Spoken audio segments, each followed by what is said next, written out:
Okay, welcome. We are doing this as a midweek special, and the reason we are doing it as a midweek special is because we feel it's very, very important to have a conversation about the 5 days of President Ruto's trip in Mount Kenya.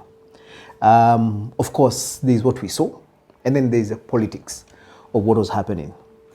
As usual, we are shooting from Rware. Ile baridi kwa Nyeri tuliwaambia, Nyeri ni fridge. So Rware tume specialize in a soup, and of course we told you about conferences, we told you about accommodation, which would ask you to come and visit with us when you're in this part of town. But let's go to this conversation.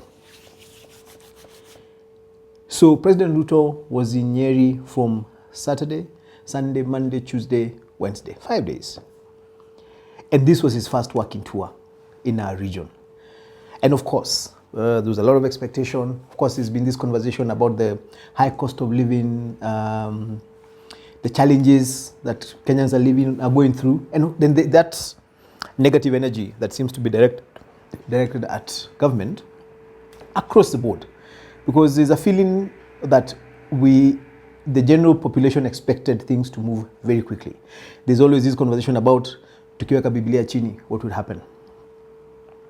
But the reality of it, and I've said this before, politicians campaign in poetry and they govern in prose. When you're campaigning, you work from best case scenario all the time. That is what you offer. It's actually when you're building any relationship, even when you're trying to bring in a girlfriend or a boyfriend, you work from a best case scenario.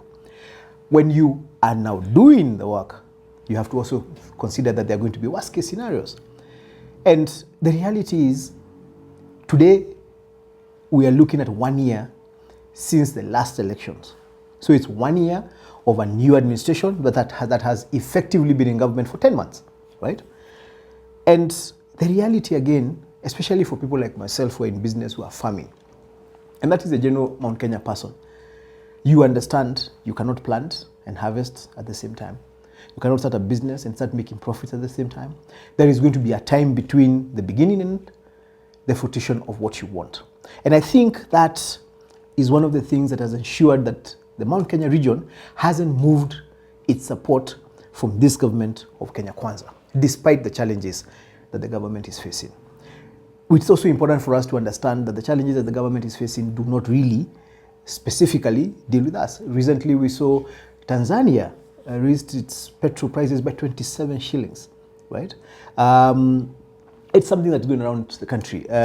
Yesterday I was learning that we've had 11 countries, first world countries, that have had demonstrations and protests because of the high cost of living. So what is going on is not specific to Kenya, but of course it's affecting every Kenyan, and we can't run away from that.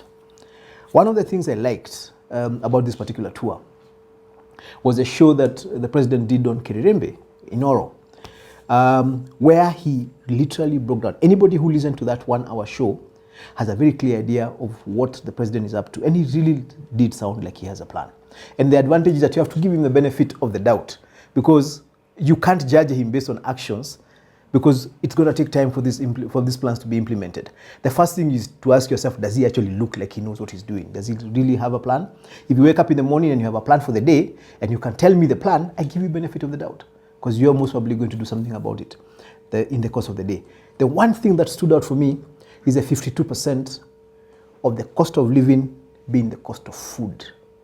And the idea that the president has that if you can reduce the cost of food, then you can reduce the cost of living. And his plan is to reduce the cost of food by subsidizing production of food, which is where we are seeing fertilizer. I mean, most people don't know that Mount Kenya region has received 460,000 bags of fertilizer, right, out of 3.5 million that have been distributed everywhere. The country is expecting 61 million bags of maize as compared to 44 million bags of maize at the same time last year. And a lot of this 20 million increase comes specifically from the fact that government has started subsidizing production of food. And of course, the weather, things are going to be better in a couple of months. Some due to the acts of God, others due to this deliberate act by government to subsidize production. The other thing I had that was going around was, oh no, Ruto has just gone to Mount Kenya region to relaunch projects that were done by President Uhuru Kenyatta. First, tends to come out of ignorance. Governments are continuum, right? And in normal circumstances, when one government has fought against the other one, sometimes the government that comes in, when one administration came in against hostility from the previous administration, there's always a risk that the new administration can cancel the projects that were being done by the old one.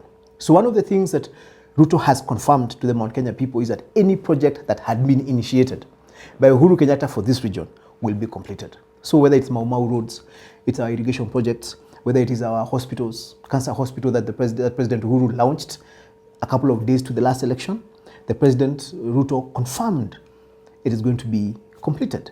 So roads, hospitals, housing projects, water projects, these are things that the Mount Kenya people had seen beginning, and we were scared that now that Ruto's government has taken over and he took over against Uhuru's wishes, they might actually rearrange these particular projects. He has assured the region that those projects will be completed. And then, of course, we see certain things like the 56,000 teachers that have been employed over the last 11 months, which is big. The 600 billion shillings that is going to education. These are things that are very important to our region because education is a big thing for us. And so we could see that, we could touch it, we could feel it, we could hear it. That was a good thing. Tea, coffee, milk, Maudu Matatu, which Deputy President Rigathi Gachagua has been on.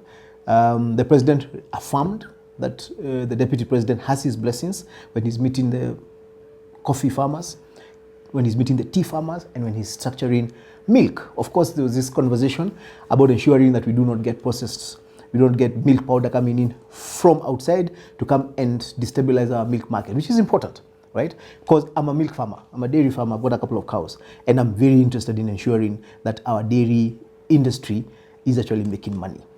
So I am very happy with the development side of this particular journey, this particular trip that the president made. It was interesting having cabinet meets in Nyeri, I think for the first time in literally decades. I don't know whether it ever happened during Moi's time.